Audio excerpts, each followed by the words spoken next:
Good day everyone, I am Sumaya Glow. So today I will be discussing calisthenics exercise, cool down exercise, and the different functions of exercise. These are very important because they keep our body strong, healthy, and safe from injuries. So let's start with the calisthenics. So ano nga ba yung calisthenics? Calisthenics are exercise that use only your body weight to make your muscles stronger and more flexible. They are very practical because they don't need any gym equipment and you can do it anywhere, like sa bahay or sa school. So these are the exercise focused on major muscles in our body. First, we have the abdominal curl. This targets your rectus abdominis or your main muscle of your stomach. And it helps strengthen your core. So, yung abdominal curl is yung paghihiga tayo and yung ganito, oh. Yan.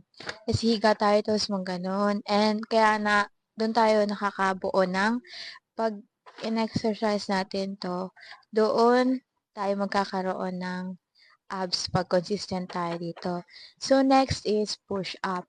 This works on your chest, the pectorals, and the triceps, making your upper body stronger. So, yun, syempre, push-up.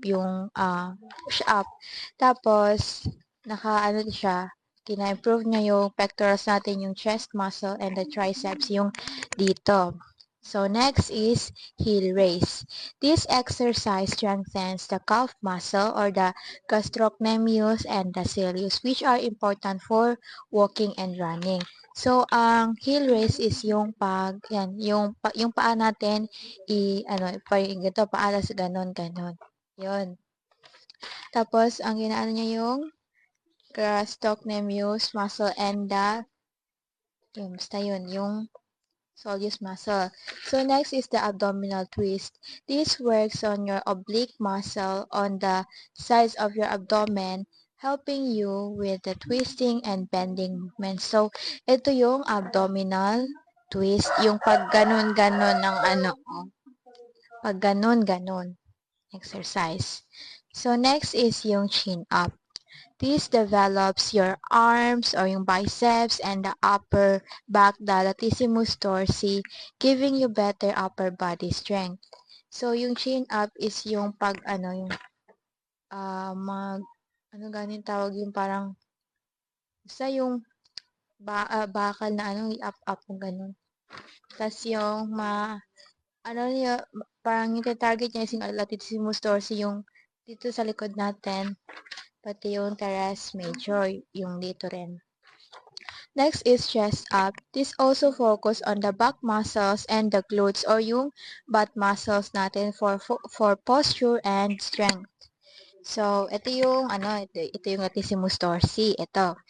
Tapos, yung butt muscle is ito, yun. Yun. Wala akong main picture nung chest up kasi marami siyang example. So, next is half squat. So, half squat is the king of the lower body exercise and it strengthen our quadriceps. Yung large na ito quadriceps. Yan, ito. So, if naintindihan na yung calisthenics exercise, let's proceed now to the cool down exercise. So, cool down is simply slowing down your body after exercise.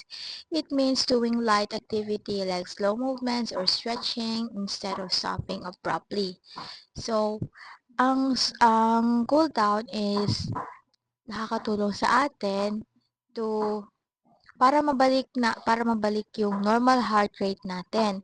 Kasi 'di ba, for example, when we exercise hard, our heart rate pumps a lot of blood to our working muscles. So, if you stop suddenly, your heart rate will drop quickly, but your blood vessels are still wide open.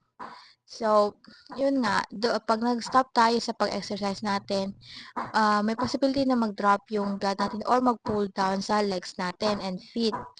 Tapos pag nangyari yon, our brain doesn't get enough blood and oxygen, makakaranas tayo ng pagkahilo or even mahimatay tayo ganun.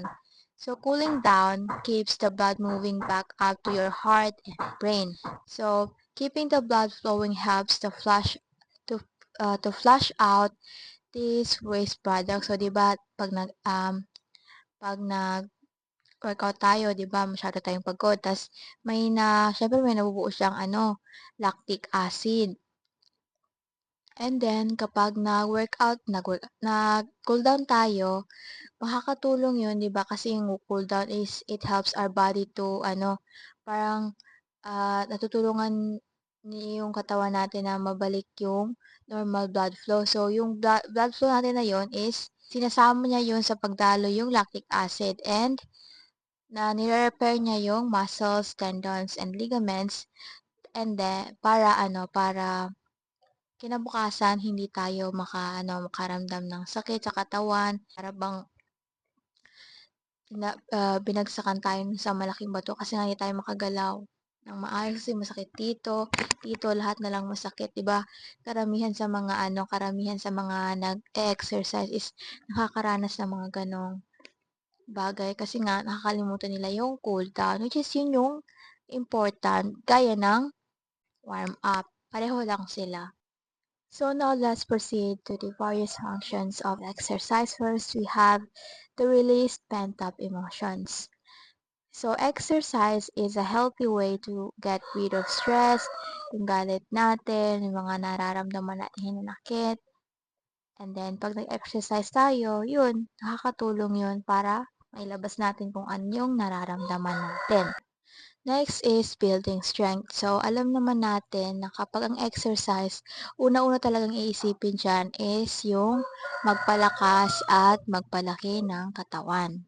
Third one is for stretching. So, exercise includes movements that help to lengthen your muscle. So, may mga exercise din na nakakatulong na ipalengthen yung muscle natin. Like yung mga stretches, ganyan.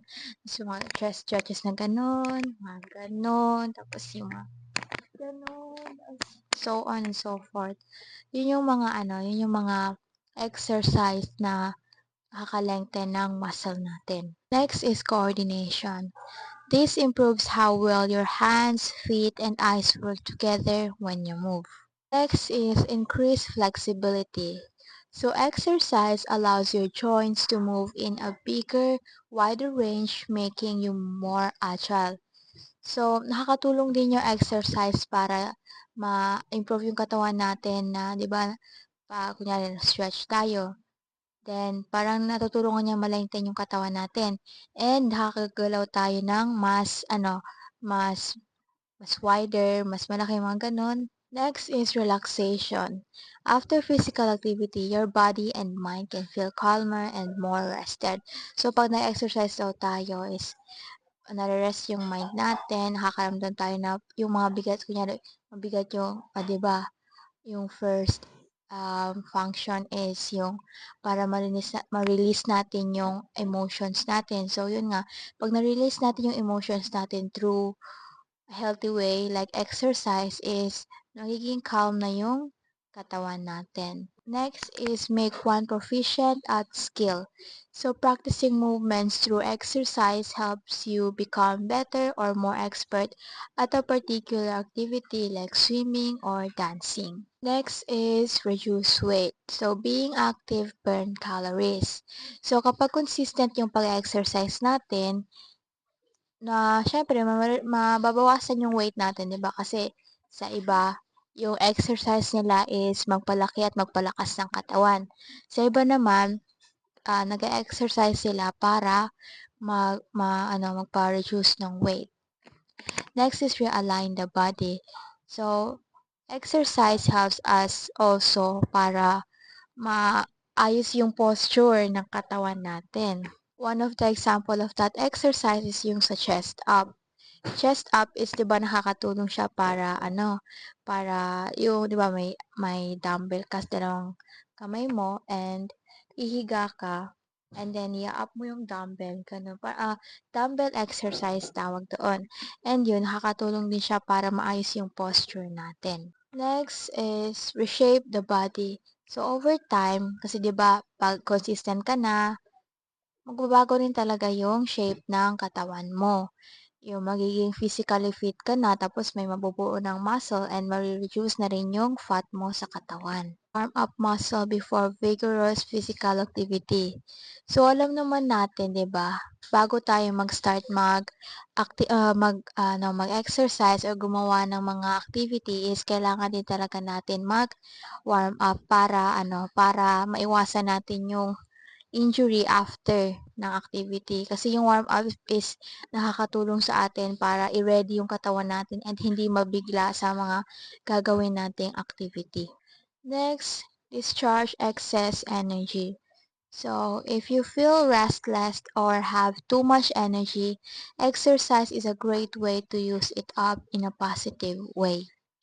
So, kapag stress ka or masyado kang hyper, ganon, feel mo na hindi pa nauubos yung energy mo, mag-exercise ka para maubos yung energy mo or if stress ka, mag-exercise ka para maalis yung mga worries mo.